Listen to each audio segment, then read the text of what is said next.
when was the first time that you were actively involved in a demonstration that potentially could have led to your arrest? Probably 1972 when I went to Ottawa and Nixon was there. Okay. Yeah. But then when I finally did get arrested in 1982, 83. Both times I was arrested at Lyton Systems. They built the guidance system for the cruise missile Rexdale, Ontario. It had previously been bombed by the Vancouver 5. That was in October 14th was the bombing in 82, and the first protest I went to was November 11th, Remembrance Day, 1982, at Lytton, and did get arrested for jumping a 4-foot-high fence and laying down. And how'd you get out of that? Did somebody bail you out? Oh, no, well, we were taken care of as a group. The Cruise Missile Conversion Project took care of legalities. Mm-hmm.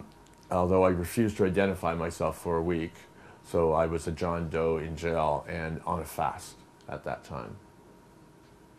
What were your inspirational roots that obviously quickly moved you into left politics, social justice? Not even that, but to the, willing to put yourself on the line to be arrested and so forth like that. How did you reach the point where you were willing to go to jail for your beliefs? Actually, I didn't have any intention of getting arrested the first year in 82, November 11th, although there was this cute man sitting down in the roadway, so I wanted to sit next to him. His name was Laszlo Kurtetsk, and he's later since passed away. As Harry Grunsky told me in his interview, and I'm sure you know, that you've got a loving nickname in this town called John Kozachenko. Yes, the police thought they had invented that. They thought they invented it? Yes, yes. Okay. Who invented it? I don't know. I did myself. I wouldn't give myself such a name, but yeah. In 1984, I had worked at the New West Steam Baths, and I returned to Toronto in 84. That year was quite busy because I went to Dallas, Texas for the Republican convention and got arrested in Dallas. What year was that? Protesting, 1984. Okay. Ronald Reagan's recoronation, his second term, the Republican convention. I spent 4 days in Dallas, 2 of them in jail. Mm-hmm. It was quite homophobic. I mouthed off to a guard, so they put me in segregation, and the guard would come by the cells, they were all in a row, and say, hey, Pedro, you want some tacos? And then he would say, the N-word to this other prisoner, so obviously I knew he was black. And then he would come by my cell and say, what are you, a fucking faggot? And I said, leave me alone, I'm fasting. I used to fast to respond because that's the only way you can take control in jail. So in Vancouver, your first real activism did start as a result of AIDS, is that correct? Yes. Okay. So can you do a chronology of that? Well, 84, interesting year for me because I worked at the steam bath. I had returned to Toronto, went with my friend from Buffalo. We took a bread truck, 13 people in a bread truck from Buffalo to Dallas. Returned back, in October of 84 I was diagnosed with PLS, persistent lymphadenopathy syndrome, AIDS-related complex, on symptoms of swollen lymph glands, etc. And then I lived on my mom's farm that winter of 84. In 85, I returned to Vancouver. So I had been diagnosed in Toronto, returned to Vancouver in 85, went back to getting a job at the steam bath, but after I had informed them, the first 30-hour shift, first week, I had informed my bosses that I was HIV positive, and I found that they were only giving me a 5-hour shift Friday and 5 hours Saturday, working the laundry, not working the front desk. Was that because they feared you Yes. had a potential for infecting their patients, or their clients? Their clients, yes. I presume so, or their own bias, yeah, their own bigotry. In those days, people didn't know what was causing what, and everything was suspect, unfortunately. Yes. I was forced to go for my disability at that point. So I've been on the ministry disability since 1985. That's a long time. Yeah. When did you first hear it called AIDS?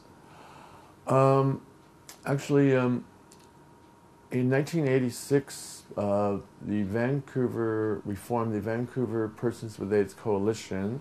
Kevin Brown, Warren Jensen, Tavi DeMella. I was part of the original group. My membership number is 9.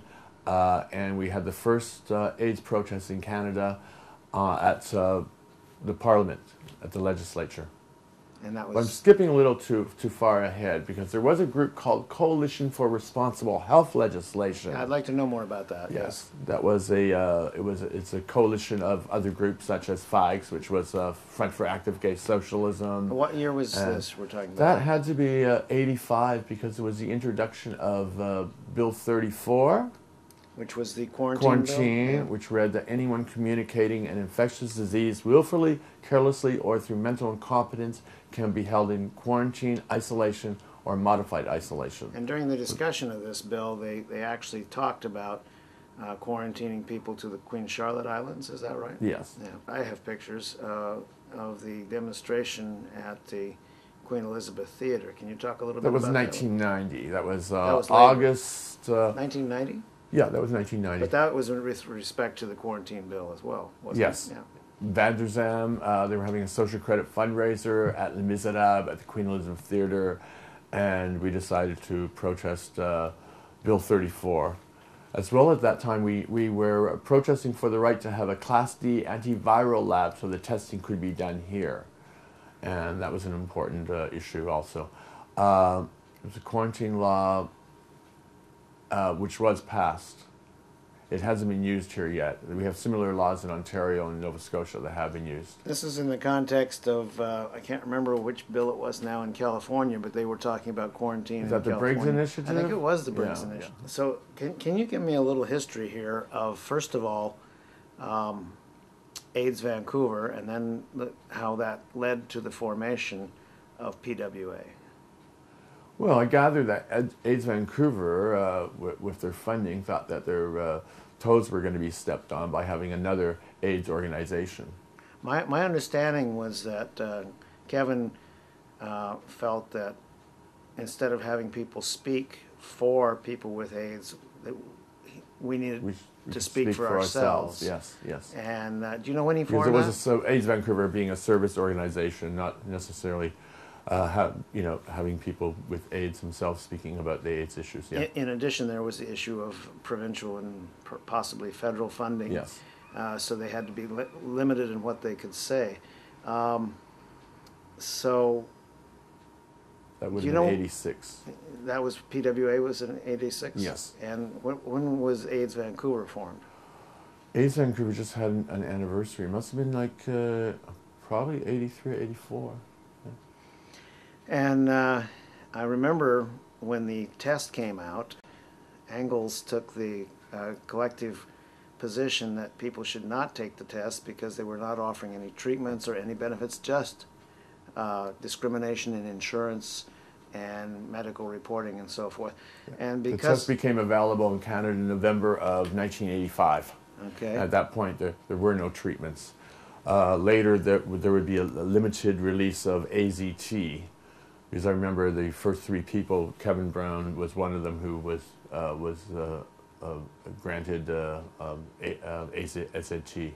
At that point, people were being extra billed for it, and the dosages were extremely high, up to 1,200 milligrams a day, and people were becoming anemic from that.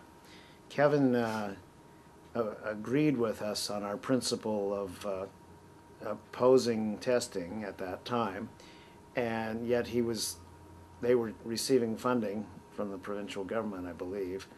In any case, he didn't feel he could make that statement himself, but he liked that we were, so he kept sending media people to us.